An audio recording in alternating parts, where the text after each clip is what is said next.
आज की हमारी कहानी है बेटी पराई क्यों होती है। एक शहर में अनिल नाम का एक इंसान रहता था। अनिल एक कपड़ों की दुकान पर काम करता था। उसकी बहुत साल पहले शादी हो गई थी। अनिल को हमेशा से लड़का चाहिए था। लड़का या वंश का कुल दीपक होता है, पिता का नाम रोशन करता है और बुढ़ापे का सहारा होता है। पर लड़की शादी करके चली जाती है। ऐसी सोच रखने वाला वह पड़ोसियों को भी यह बात बताता था। शादी के कुछ साल बाद उसे 2 लड़के हुए। बड़े बेटे का नाम करण और छोटे बेटे का नाम किशन रखा।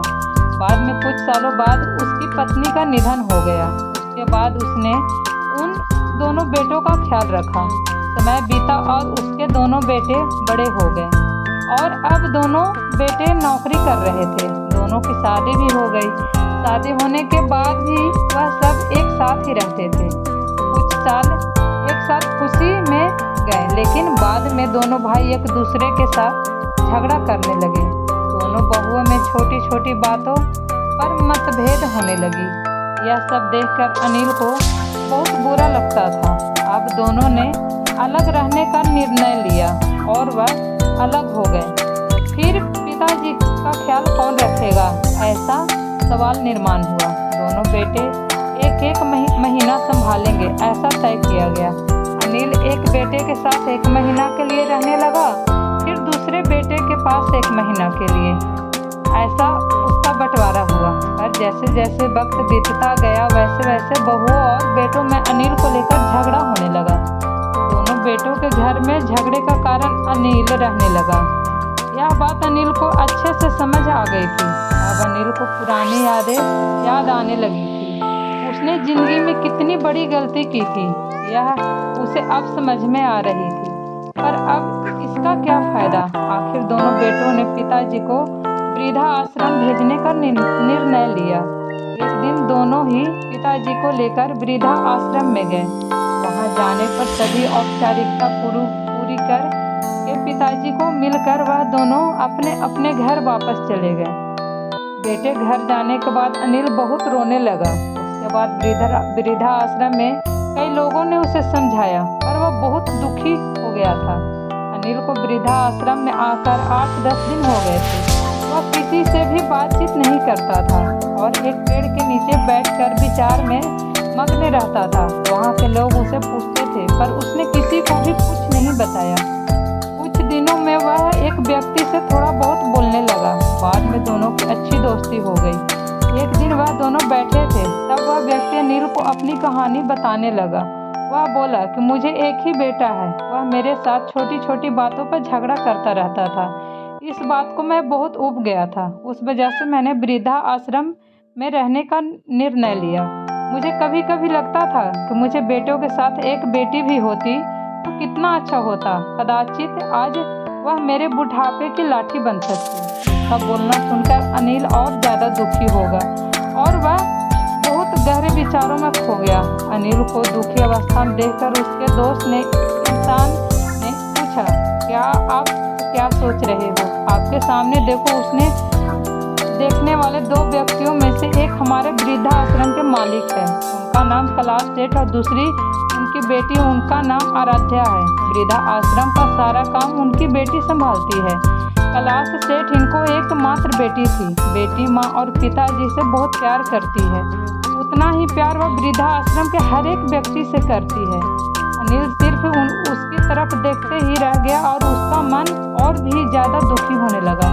रात होने लगी थी। वह हर एक वृद्धा अपने अपने रूम में जाने लगे। अनिल भी उसके रूम में जाता और रात का खाना जल्दी खाकर सब लोग सो जाते हैं। अनिल को उसका भूतकाल याद आता है। अनिल की शादी होने के बाद उसे पहली बेटी हुई थी। उस वक्त उसे बहुत गुस्सा आया था। पत्नी के मना करने के बाद भी गुस्से में उसने बेटी को उठाया और दूर जाकर उसे वहां छोड़ आया। पर अब पश्चाताप करने के सिवा रास्ता भी नहीं था। अनिल को रात भर नींद नहीं आई। दूसरे दिन वृद्धा आश्रम में एक छोटा सा प्रोग्राम था।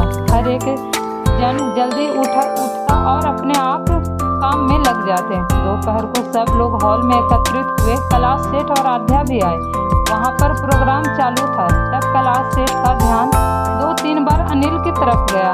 अनिल उनको बहुत उदास बैठा हुआ दिखा। उनको लगता है कि शायद उसकी तबीयत अच्छी नहीं होगी। प्रोग्राम खत्म होने के बाद वह अनिल से बात करने के लिए उनके पास जाते हैं। वह अनिल को दुखी होने का कारण पूछते हैं। तभी अनिल बहुत रोने लगता है और थोड़ी देर बाद वह अपनी पूरी कहानी उनको बताता है कि मुझे भी पहली बेटी हुई थी, पर मुझे बेटी नहीं चाहिए थी, इसलिए मैं गुस्से में आकर उसे छोड़ गया।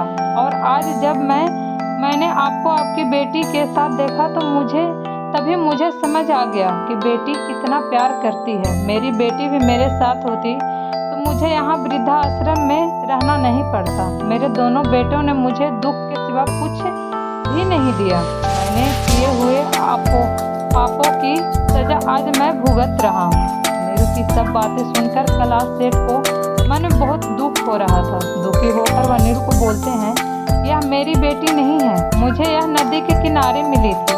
मैं उसे घर ले आया और बहुत प्यार से बड़ा किया। मैं और मेरी पत्नी उससे बहुत प्यार करते हैं और वह हम दोनों से भी उतना ही प्यार करती है।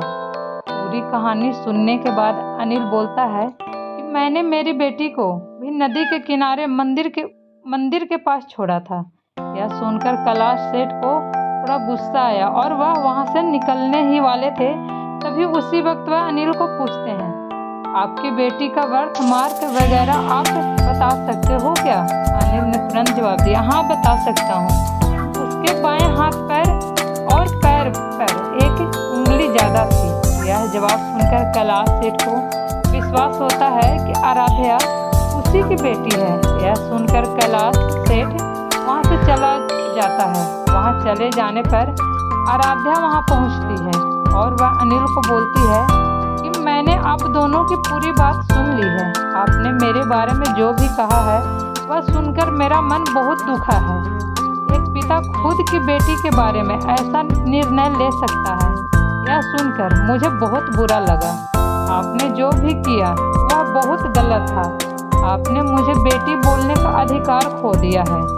मैं आपकी बेटी होकर भी आप मुझे रास्ते पर छोड़कर चले गए थे और मैं उनकी बेटी ना होते हुए भी उन्होंने मुझ पर जान निछावर कर दिया। इसलिए वही मेरे सच्चे पिता हैं। आप इस वृद्धाश्रम में रह सकते हैं, पर आज आपने उनके सामने जो बोला है वह फिर कभी भी उनके सामने मत बोलिएगा, क्योंकि आज तक मैंने उनको इतना दुखी कभी भी नहीं देखा।